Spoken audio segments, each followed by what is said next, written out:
Olá, bom dia, graça e paz, louvado seja Deus.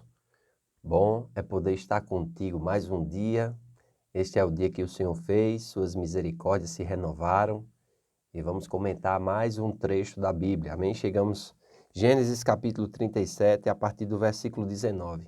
Vocês lembram do vídeo de ontem? Não teve tempo para ver o vídeo de ontem? Então volta, assista o vídeo de ontem, leia o texto, veja o que é que você pode tirar como aprendizado desse comentário. Nós estamos vendo aqui que José, ele está indo, vamos dizer assim, ver como estão os seus irmãos para trazer notícia deles para o seu pai. Amém? Porém, ele não sabe que está indo para uma conspiração, onde ele não vai ver mais o seu pai, sua mãe, não vai ver mais ali a região onde ele mora. Amém? Ele vai daqui para frente seguir uma outra jornada, porém Deus se mostrou presente com ele em todo o tempo. Às vezes as pessoas perguntam, pastor, por que é que Deus não me livrou desse sofrimento? Né? É uma coisa que José poderia ter perguntado também, mas ele não fez esse tipo de pergunta, simplesmente ele continuou em frente, porque esse tipo de pergunta não vai nos ajudar a cumprirmos a visão de Deus para nós. Amém? A vida é como ela é e nós precisamos confiar em Deus na plena convicção de que Ele está conosco e de que Ele vai nos favorecer em toda e qualquer situação. Então aqui no versículo 19 diz: eles viram José de longe, conspiraram contra ele para o matar. No 18, 19 diz, e dizia um ao outro, vem lá o tal sonhador, vinde pois, agora, matemo-los e lancemo-lo numa das cisternas, e diremos, um animal selvagem o comeu, e vejamos em que lhe darão os sonhos. Mas Rúben, ouvindo isso, livrou-o das mãos dele e disse, não lhes tiremos a vida. Também lhe disse Rúben, não derramareis sangue, lançai-o nessa cisterna que está no deserto, e não ponhais mãos sobre ele. Isto disse para o livrar deles, a fim de o restituir ao pai. Mas logo que chegou José a seus irmãos, despiram-no da túnica, a túnica talada e mangas compridas que trazias. E tomando, o lançaram na cisterna, vazia e sem água. Ora, sentando-se para comer pão, olharam e viram que uma caravana de ismaelitas vinha de Gileade. Seus camelos traziam aromáticas, bálsamo e mirra, que levavam para o Egito. Então disse Judá a seus irmãos, de que nos aproveita matar o nosso irmão e esconder-lhe o sangue? Vinde, vendamos aos ismaelitas, não ponhamos sobre ele a mão, pois é nosso irmão e nossa carne. Seus irmãos concordaram. E passando os mercadores midianitas, os irmãos de José o alcançaram e o tiraram da cisterna e o venderam por 20 siclos de prata aos ismaelitas. Estes levaram José ao Egito. Tendo Rúben voltado à cisterna, eis que José não estava nela. Então rasgou as suas vestes.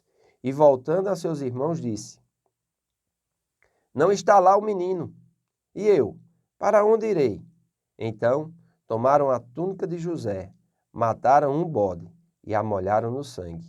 E enviaram a túnica talada de mangas compridas.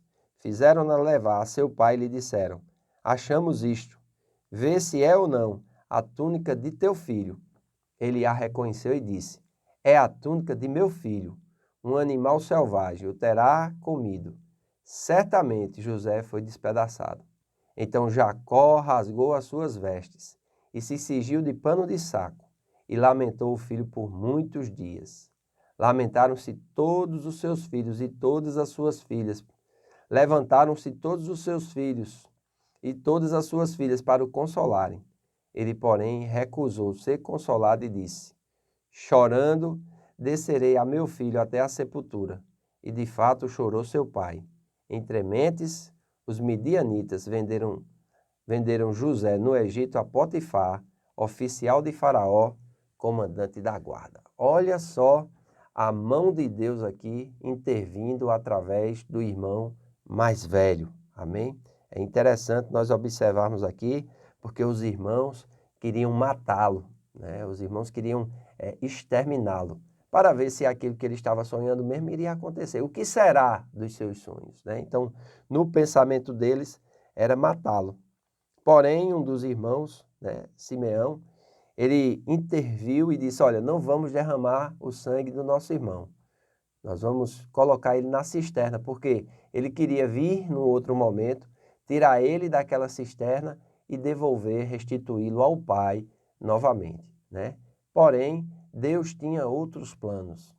Deus tem planos para a nossa vida. E outra coisa, nós precisamos crer que os planos de Deus são melhores do que os nossos, são mais altos, são mais nobres. Amém? Às vezes, nós planejamos e aquilo não dá em nada. O plano de Deus para a nossa vida, não. Sempre será bem-sucedido. Uma pergunta. Você tem tentado resistir ao plano de Deus para a sua vida e tem seguido o seu próprio plano? Cuidado, isso é muito perigoso. Amém? José, ele teve sonhos, José, ele teve visões vinda de Deus, mas José foi fiel e confiou que os sonhos e as visões que Deus havia lhe dado iriam se cumprir. Então ele não temia, ele não, vamos dizer assim, ficava forçando a situação para que aquele plano, para que aquele sonho, para que aquela visão acontecesse. Simplesmente ele creu em Deus, ficou firme na fidelidade ao Senhor, porque quando Deus tem planos para a nossa vida, o que nós precisamos fazer é isso, permanecermos firmes, servindo a Deus com alegria, permanecermos firmes em buscarmos fazer a vontade do Senhor, em conhecer sua vontade, amém? Em manifestarmos o seu nome, dar glória ao seu nome. Então, José vai chegando aqui, ele não sabe o que vai acontecer, os irmãos estão conspirando para matá-lo, mas eles colocam eles numa caverna. E quando eles observam, né, provavelmente Rubem, não é Simeão, é Rubem. Rubem vai voltar e não vai encontrar ele na caverna, mas Simeão vai ter uma ideia, né?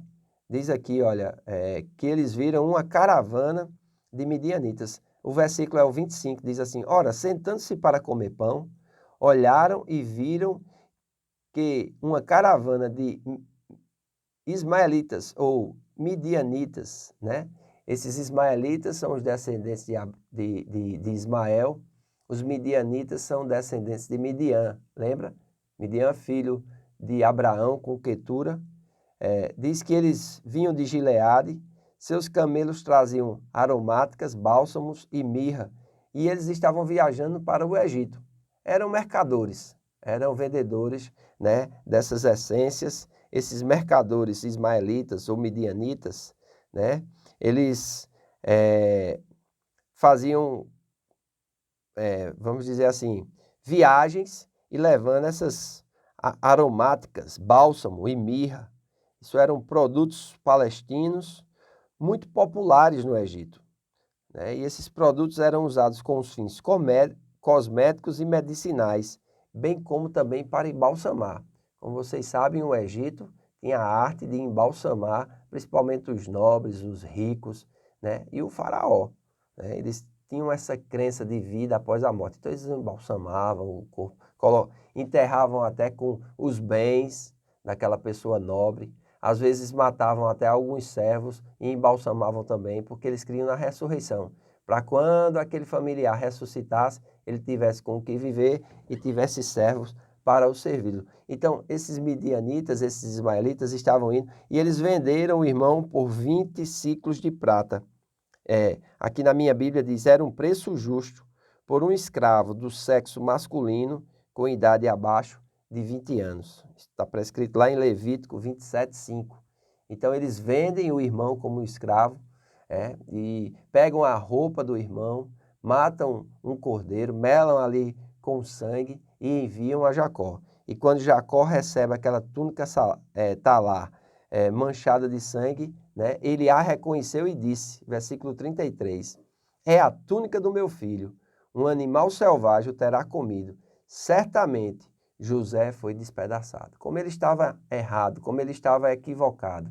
Às vezes, se nós formos nos basear por aquilo que nós vemos, nós vamos nos equivocar. O apóstolo Paulo diz que nós não vivemos por vista, mas nós vivemos por fé né? Jacó aqui foi levado pelas circunstâncias. Às vezes eu e você somos levados pela circunstância, mas nós precisamos aprender a rapidamente voltar à fé, a rapidamente voltar à palavra, a rapidamente voltar ao equilíbrio, amém? Porque nós não podemos perder de vista a visão de Deus. Isso fez com que ele rasgasse as suas vestes também, vamos dizer assim, prantear, se vestiu de saco de pano, lamentou o seu filho e por muitos dias os filhos tentaram levantar ele, mas ele não quis, né? Ele recusou, né? Ele disse, olha, chorando descerei o meu filho até a sepultura. E de fato chorou o seu pai. Mas a história vai continuar, porque Moisés diz aqui, entre mentes os midianitas venderam José no Egito a Potifar, oficial da casa de Faraó, comandante da guarda. Amados, a história está só começando. Que coisa maravilhosa é o que Deus vai fazer na vida de José. E eu creio que assim também Ele vai fazer na minha vida e na tua vida. Amém? Que você tenha um dia maravilhoso na presença do Senhor. Aproveite hoje à noite para ter um tempo de comunhão com sua família. Amém? Para ter um tempo de comunhão com pessoas que você tem carinho, tem afeto. Aproveite para você celebrar na presença do Senhor. Amém? E não se esqueça, o sonho de Deus na sua vida vai se cumprir. Um grande abraço e até amanhã.